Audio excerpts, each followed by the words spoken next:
General Hospital spoilers update for this week, May 5th to 9th, will plunge Port Charles into a whirlwind of betrayals, blackmail, and shocking reversals of fortune. From Jacinda's impending arrest to the crushing aftermath of Nina Reeves' darkest secrets, every corner of the Corinthos and Quartermain dynasty will be tested. In the first part of this two-part epic, we'll delve into Jacinda's dangerous return, Drew Cain's calculated revenge, Nina and Portia's ongoing machinations, and the collateral damage that threatens to engulf everyone from Willow to Brad Cooper. Prepare for twists and turns that will leave your heart pounding and your alliances shattered. It begins with whispers on the docks. Jacinda, the enigmatic beauty whose sudden reappearance has haunted Drew Cain's every thought since he learned the harrowing truth. Jacinda, once believed lost to the dangerous underworld of Port Charles, is in fact the same young woman who, under the coercive thumb of an unscrupulous operator, was forced into prostitution. Drew, burning with guilt and rage that his own negligence allowed her to be exploited, has sworn to bring her back and deliver justice, not only for Jacinda, but for the countless secrets that have festered in the shadows of this town. Determined to right past wrongs, Drew sets a trap that lures Jacinda into custody under the guise of protection. Yet when the police arrive, it is her innocence that is on trial. The charges are drummed up by those desperate to bury the ugly truth. Jacinda is arrested and shipped back to Port Charles in handcuffs, igniting shockwaves through the Corinthos' inner circle. As Jacinda sits in the back of the patrol car, her eyes filled with betrayal, the audience is left to wonder whether the law will serve justice or merely perpetuate her torment. Meanwhile, Drew Cain's true target emerges, Nina Reeves and her close ally, Portia Robinson. Both women have spent years climbing the social ladder, hiding sordid secrets and protecting reputations at any cost. Portia, once a promising medical investigator, now stands accused of colluding with Nina to conceal crimes that reached to the heart of General Hospital itself. Nina's long-rumored blackmail of Willow Corinthos has finally been exposed, and Willow's refusal to forgive her birth mother has paved the way for a savage legal assault. Drew, unwavering in his pursuit, delivers damning evidence to law enforcement, ensuring that both Nina and Portia face charges not only of obstruction of justice, but of child endangerment and betrayal. The fallout is brutal. Portia's sterling career is in jeopardy as colleagues recoil in horror at the allegation that she abetted an operation trafficking vulnerable women. In a move that chills the marrow, prosecutors seek to revoke Nina's parental rights, accusing her of manipulating Willow since childhood, consolidating her own selfish ambitions at the expense of her daughter's well-being. One by one, Portia's titles and honors are stripped away, and Nina's social reign crumbles beneath her. The cameras outside the courthouse flash relentlessly as Willow, arms folded, watches dispassionately. A daughter scarred, she cannot bring herself to show mercy. But in the maze of courtroom drama, another captive emerges, Brad Cooper. Upon no more, Brad finds himself arrested for supplying ketamine stolen from General Hospital's own pharmacy. He is charged with facilitating Portia's and Nina's crimes by obtaining the sedative, abducting victims, and ensuring their silence. Yet while the state seeks to vilify him as a willing conspirator, Brad's only salvation lies in the fierce loyalty of his aunt, Selena Wu. A formidable matriarch in her own right, Selena refuses to abandon her nephew. She hires the best legal minds, ready to expose the truth. Brad acted under duress, blackmailed into compliance by Portia's threats against his career. Selena stakes her own fortune on proving Brad's innocence, invoking the weight of the Wu legacy to demand a fair trial, and, if needed, to play hardball against House Corinthos itself. As the dust settles on these arrests, we turn to another scandal nearly forgotten, the mysterious ketamine poisoning of Drew Cain. All fingers had pointed at Tracy Quartermain, whose rivalry with Drew has simmered for months. But when the forensic report lands on Drew's desk, it confirms what insiders have long suspected. Tracy was framed. The sedative traces did not match any of Tracy's usual stock. Rather, they bore hallmarks of a clandestine setup orchestrated by an unseen hand. Cleared at last, Tracy demands reparation, not just in cash, but in public acknowledgement of her wounded reputation. Her voice trembles with righteous fury as she faces Drew in a tense meeting at the Metro Court, demanding an apology and compensation for the damage wrought to her name. Yet, even as Tracy clutches the settlement check, her thoughts wander to a far more personal mystery, the identity of her long-lost great-grandchild, Gio Palmieri. No one could have foreseen that Gio, the disarmingly charming young prodigy, was hiding a lineage that would rock the Quartermain family tree. Only Lois Cerullo, in a desperate bid to protect him, has prevented the truth from surfacing. Gio is Dante Falconeri's son. For months, Lois has covered for him, aware that Dante's reputation as a decorated detective and father figure would be shattered if the affair became public. But secrets have a way of unraveling, and as Tracy corners Lois in the Quartermain estate's sunlit atrium, she demands answers. The clock ticks toward revelation, and every second that passes brings Gio closer to exposure. Meanwhile, Dante Falconeri is consumed by his own demons. Discovering that his son might have been responsible for the drunken misadventures of Rocco Falconeri, Dante's quest for justice turns personal. He becomes obsessed with locating Gio, convinced that his own flesh and blood has endangered Rocco and violated the law. With every lead, Dante inches toward a confrontation that could tear the fabric of their fractured family. Torn between duty and paternal love, Dante prepares to authorize a warrant for Joe's arrest, unaware that the boy is more fragile than he appears and perhaps in greater need of protection than punishment. As these legal and moral battles rage, another scandal ignites at Shady Brook. Danny Corinthos finds himself under police scrutiny for aiding and abetting Rocco's reckless rampage. Evidence surfaces that Danny, in a misguided attempt to bond with his cousin, convinced Rocco to join a late-night camping trip that ended in chaos. When the authorities question Danny at the precinct, Jason Morgan learns of his son's predicament and races to intercede. Jason, whose own record with law enforcement is storied and fraught, risks reigniting old feuds to shield Danny from the full weight of the law. His arrival at the station, dark coat swirling, sets the stage for a showdown that may pit father against precinct. In the shadow of these scandals, a more cerebral drama unfolds at Port Charles University. Jocelyn Jacks, ever the ambitious newcomer to WSB, has gone to reckless lengths to protect her cover. In a brazen act of sabotage, she steals Emma Scorpio Drake's USB drive, destroying Emma's groundbreaking research in hopes of delaying scrutiny of her own work. But as Emma's tears stain the campus green, Jocelyn's deception threatens to unravel. With the identities of WSB operatives at stake, Jocelyn turns to her longtime allies, Jack Brennan, the indomitable professor with a hidden past of his own, and Vaughn, the sword-sharp ex-agent whose loyalty to Jocelyn knows no bounds. In a clandestine rendezvous beneath the grand dome of the library, they concoct a daring plan to frame the sabotage on a phantom hacker, thus preserving Jocelyn's cover.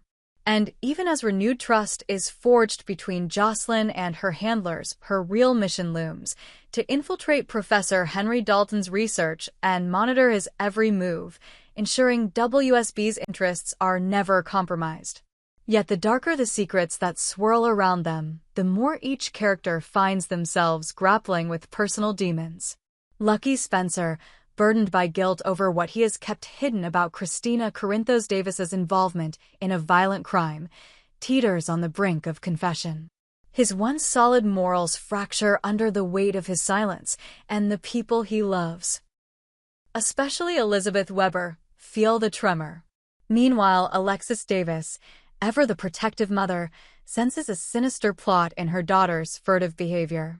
Convinced Christina is plotting something violent, perhaps even murder, Alexis hires a private investigator to tail her, her nights haunted by nightmares of loss and recrimination. Finally, in a quiet epilogue of emotional ruin, Sasha Gilmore prepares to depart for Germany. After a bitter argument with Willow Corinthos over Sasha's meddling in Willow's personal life, Sasha opts for the silence of self-imposed exile rather than face another confrontation. Jason Morgan, ever the reluctant messenger, promises to tell friends and family that Sasha has embarked on some exotic vacation, sparing her the shame of public speculation. But as Sasha boards her flight, tears glimmer in her eyes, and Port Charles loses yet another soul broken by its own relentless drama. And so the dust settles only briefly before the next shockwave rips through Port Charles, as the dawn of May 10th brings fresh betrayals and the quiet stirrings of revenge. In the aftermath of Nina Reeves's and Portia Robinson's dramatic arrests, each cuffed in full view of the courthouse crowd, an uneasy calm blankets General Hospital. But beneath the sterile white walls, resentment simmers, alliances fracture, and new emergencies threaten to pull every character back into the maelstrom. First among them is Willow Corinthos, her composure a brittle mask over the searing betrayal she feels. No longer the dutiful daughter, she slams her locker shut with enough force to rattle the steel frame. Months of therapy, of counseling sessions with Dr. Albrecht, suddenly collapse under the weight of Nina's revealed transgressions. Willow, whose own medical training has imbued her with a deep desire to heal, now finds herself the unwilling centerpiece of a child custody battle that has branded her mother unfit. Friends and colleagues tiptoe around her, unsure whether to offer sympathy or give her space. Yet in private, Willow pores over the arrest transcripts, studying every word until the margins blur. She wants to understand how the woman who gave her life could so callously manipulate her, and whether any fragments of her childhood were ever real.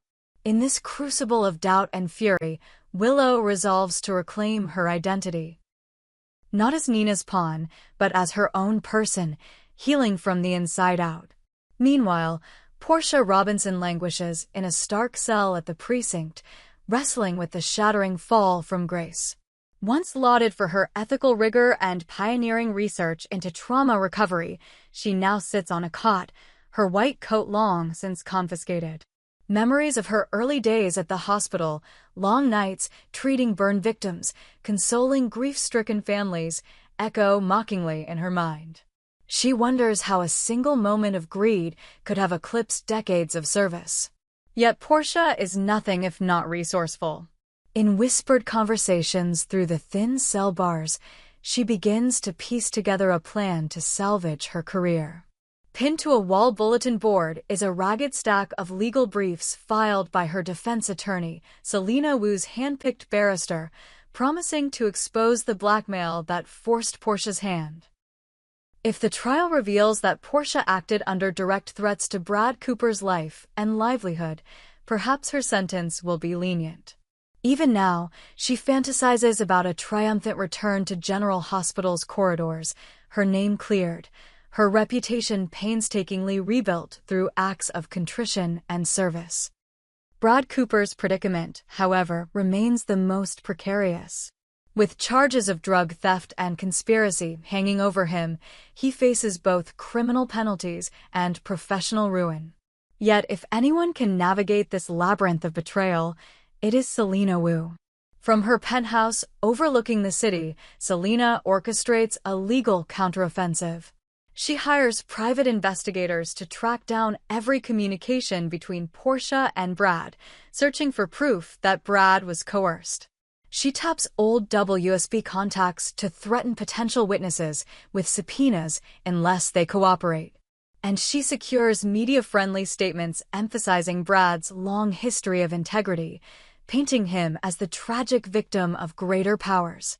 Selena even leverages her corporate connections to arrange pro bono press conferences, where she stands beside Brad's tearful aunt, portraying a family torn apart by deceit. Under the glare of camera lights, Brad's voice quivers as he vows to clear his name. Though every syllable feels like acid in his throat, a reminder of how close he came to destroying himself. Across town, Drew Kane wrestles with guilt and ambition. His plan to trap Jacinda and expose Nina and Portia has succeeded beyond his wildest dreams, but at what cost? News crews flash back to footage of Drew delivering evidence to the district attorney, his steely gaze betraying no emotion. Yet in the quiet of his loft, he paces the hardwood floors, haunted by Jacinda's tearful eyes as they cuffed her. Had he been too ruthless? Would revealing her past only deepen her trauma? He resolves to find Jacinda in the holding cell and offer whatever support he can, though he knows she may never forgive him. Simultaneously, Tracy Quartermain looms large in his future. The settlement she extracted was substantial, and her demand to credit her as the victim of injustice slashes at his pride. Their encounter at the Metro Court, where Tracy collected her check with a regal wave, felt less like closure and more like the opening salvo in a war of attrition. Drew, ever the strategist, begins mapping potential partnerships with other General Hospital players, seeking to shore up his own position even as he contemplates the collateral damage he's wrought. And speaking of Tracy's collateral, the mystery of her great-grandchild intensifies. Gio Palmieri, the bright-eyed teenager with an uncanny knack for chemistry, has become the target of every inquisitive mind in Port Charles. Lois Cerullo, in whom he confided the truth of his paternity, now fears that Tracy's suspicions have grown too pointed. At the Crimson Office Gala, a fundraiser for Wesleyan University, Tracy corners Lois beneath the mirrored chandelier, her voice low but urgent. She threatens legal action if Lois does not divulge Joe's parentage, invoking her status as matriarch and her right to protect the family name. Lois, voice trembling, begs for more time, insisting that Gio must first come to terms with the revelation himself. But Tracy's patience is as thin as Venetian glass. She demands answers by week's end, or she will petition the court for guardianship and every document in Lois's possession. As the pressure mounts, Gio himself stands at a crossroads. Unaware that his birth father is the very detective who oversaw the arrest of his friends, he pours himself into late-night experiments in the Quartermain's makeshift lab. His curiosity about chemical compounds borders on obsession, but it is his only refuge from the anxiety gnawing at his chest. Each time he mixes reagents, he imagines uncovering a missing piece of his own history, as if the precise formula for Tracy's forgiveness lies hidden somewhere in molecular bonds.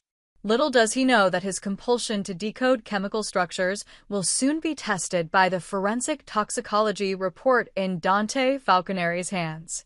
Dante, for his part, has never been more consumed by duty. He buries himself in the investigation of Rocco Falconeri's drunken escapade, convinced that the same recklessness threatens the innocent townspeople. When a latent blood alcohol analysis confirms that Rocco was well over the limit, evidence recovered from the camping site, Dante's focus shifts to Danny Corinthos. Though Rocco was the one driving the ATV at the time of the accident, Danny's role as instigator cannot be overlooked. The detective's notes grow more scathing with each entry, labeling Danny's actions reckless endangerment and hinting that an arrest warrant is imminent. Dante's concern is clinical but unyielding. He believes that justice must apply equally, regardless of family ties.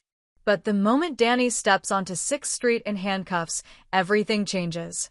At the station, Jason Morgan bursts through the evidence room door, his presence a silent threat to every uniformed officer present. Years of animosity between Jason and the PD crackle in the air, but this is his son at stake. Jason demands to speak with Danny alone, and when he emerges from the interrogation room, Danny's face is pale, his shoulders slumped with shame. Jason envelopes him in a fierce hug, whispering words of reassurance that leave the detectives clutching their papers in stunned silence. In that moment, Jason's loyalty to blood eclipses every past grievance, and he warns the precinct that any attempt to spare him from outside retaliation would be met with force. The undercurrent is clear. Jason Morgan may be Port Charles's most feared vigilante, but he is also a father desperate to protect his child. Meanwhile, academic tensions at Port Charles University reach a fever pitch. Emma Scorpio Drake, devastated by the destruction of her USB drive, retreats to her lab, where she painstakingly reconstructs her research on viral vectors. Work that could save lives, but has become collateral damage in Jocelyn Jax's desperate gambit. Jocelyn, realizing the gravity of Emma's loss, visits her under the guise of concern, offering a fragile olive branch. With Jack Brennan and Vaughn as her silent witnesses, she stammers an apology, but Emma's tears harden into suspicion. Behind Jocelyn's trembling smile, Emma glimpses the instinct for survival that only a true WSB agent could possess. When Jocelyn departs, Emma vows to uncover the saboteur, never guessing that the culprit sits just beyond the lab door, her cover safe, for now. Yet Jocelyn cannot rest on her laurels. Professor Henry Dalton's research, focused on neural network mapping, has drawn the attention of international agencies, and Jocelyn's WSB superiors demand daily updates. She balances on a razor's edge, funneling bits of information to Vaughn through encrypted channels while masquerading as a diligent student. Each late-night study session becomes a covert surveillance mission. Each question she poses in lectures hides a hidden agenda. But as the walls close in, Jocelyn wonders how long her dual identity can survive. The next slip, no matter how small, could expose her to both academic and federal repercussions. Back at the Quartermain mansion, Lucky Spencer grapples with his own conscience. The secret he bears, that Christina Corinthos Davis tampered with evidence to protect her husband's cousin, plagues his every thought. He trails Christina through the hospital halls, notebook in hand, debating whether to confess. His sister-in-law, Elizabeth Weber, notices his distracted demeanor and presses him for answers. Lucky's fumbling explanations only fuel her concern. She fears that his protective nature has morphed into complicity. In a heartfelt confrontation in the nurse's lounge, Elizabeth demands that Lucky come clean or risk losing everything he holds dear: his job, his reputation, and the fragile peace in his marriage. Christina herself is a tempest of conflicting loyalties. Her desire to shield her husband, lawyer Martin Gray, from scandal has forced her into moral gray zones she never imagined. When Alexis Davis's private investigator makes contact, slipping her a dossier of Christina's after-hours visits to the evidence storage room, Christina feels the walls close in. Alexis, driven by maternal fear, corners Christina in the prosecutor's office, brandishing the files like daggers. She accuses her daughter of plotting an assassination against Diego Alcazar, a claim so absurd that Christina can scarcely form a coherent defense. Yet Alexis's conviction is absolute. She demands that Christina submit to an evaluation, threatening to revoke her privileges as a mother if she refuses. As the week wears on, the tension in Port Charles escalates toward a breaking point. Willow, enveloped in her tutor's lectures on neuropharmacology, receives a confidential message from Portia's legal team. An offer to work as a consultant on her child welfare case, leveraging her medical expertise to demonstrate Portia's rehabilitative potential. The irony is not lost on Willow. Once her mother stood beside her at the graduation podium, and now she must advocate for her in a courtroom. Torn between professional duty and personal pain, Willow hesitates, knowing that any compromise could reopen old wounds. At the harbor, under a slate-gray sky, Jason Morgan meets with Sasha Gilmore for a final goodbye. She stands by the railing, suitcase at her feet, eyes fixed on the restless waves. They speak in hushed tones, his voice gravelly with unshed emotion, about the chasm that opened between them and Willow, and the family he's determined to protect. Sasha's resolve is firm. She needs distance to heal, to escape the suffocating drama that clings to her like seaweed. Jason nods, understanding more than he admits, and in a rare show of vulnerability, he allows himself a tremulous smile. "Take care of yourself," he says, and Sasha turns, boarding the ferry with one final glance back at Port Charles, leaving behind a silence that echoes louder than any goodbye. By Friday evening, the city stands at the edge of transformation. The courtroom drama surrounding Nina and Portia intensifies, with televised hearings dissecting every sordid detail of their conspiracy. Brad Cooper's fate hangs in the balance as Selena Wu delivers an impassioned closing argument that reframes him as a victim rather than a villain. Tracy Quartermaine, newly empowered by her settlement, launches a public campaign to support innocent families destroyed by false accusations, a thinly veiled jab at Drew Kane and the DA's office. Dante Falconeri, badge gleaming in the courtroom's harsh lights, watches from the back row as his own son's future is debated before a judge. Jocelyn Jacks, notebook clutched tight, records every fleeting expression of Professor Dalton, her mind already calculating the next move for the WSB. Lucky Spencer rehearses a confession in front of his mirror, torn between relief and shame. And Alexis Davis, with lines of worry etched on her face, steers Christina toward a psychiatric evaluation, her maternal instincts warring with the fear of driving her daughter away. Each character stands at a crossroads, to cling to the past or to embrace the uncertain promise of redemption. The delicate threads of loyalty and justice intertwine, threatening to snap under the strain of revelations yet to come. And as Port Charles braces for the next wave of scandal, one truth becomes clear.